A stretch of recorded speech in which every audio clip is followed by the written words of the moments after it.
जय मिथिला। हम मुन्नी झा आइ एकटा श्री रामचंद्र जी और सीता माँ के विवाह के गीत सुनाबै छी, तऽ सुनू और नीक लागत तऽ कनि सपोर्ट करबै।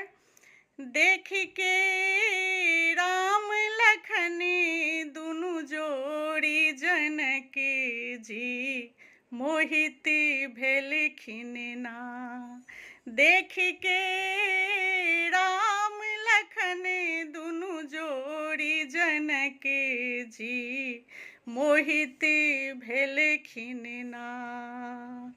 कहति जनक जी सुनियो विश्वामित्र, कहति जनक जी सुनियो विश्वामित्र, कहमा के दुनु बालक, कहति जनक जी सुनियो विश्वामित्र, कहमा के दुनु बालक, कहाँ से एलखिन हो दुनु बालक, कहाँ से एलखिन हो दुनु बालक, किछन पिता के नाम जनक जी मोहिती भेलखिन ना।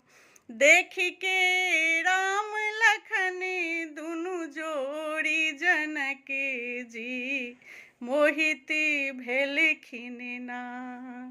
कहत विश्वामित्र सुनियो जनक जी, कहत विश्वामित्र सुनियो जनक जी, अवधपुरी के ई बालक, कहत विश्वामित्र सुनियो जनक जी, अवधपुरी के ई बालक, अयोध्या से एला हो दुनु बालक, अयोध्या से एला हो दुनु बालक, दशरथ पिता के नाम जनक जी मोहिती भेलखिन ना।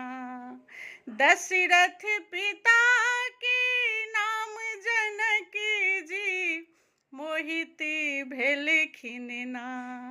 देखी के राम लखन दुनु जोड़ी जनक जी मोहिती भेलखिन ना।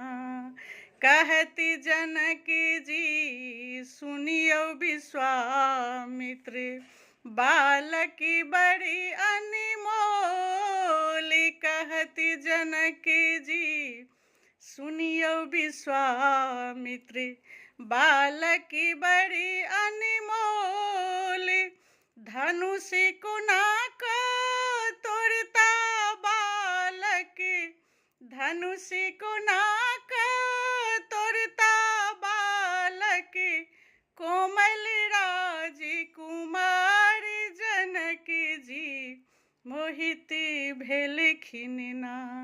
देखी के राम लखन दुनु जोड़ी जनक जी मोहिती भेलखिन ना। कहत विश्वामित्र सुनियो जनक जी, कहत विश्वामित्र सुनियो जनक जी, बालक बड़ी अनमोल, कहत विश्वामित्र सुनियो जनक जी, बालक बड़ी अनमोल, एक हाथ सा धनुष के तोड़ता, एक हाथ सा धनुष के तोड़ता, होयत जय जयकार जनक जी मोहिती भेलखिन ना। देखी के राम लखन दुनु जोड़ी जनक जी मोहिती भेलखिन ना। धनुष तोड़ि सीता सँ ब्याहल, भय गेली जय जयकार, धनुष तोड़ि सीता सँ ब्याहल, भय गेली जय जयकार,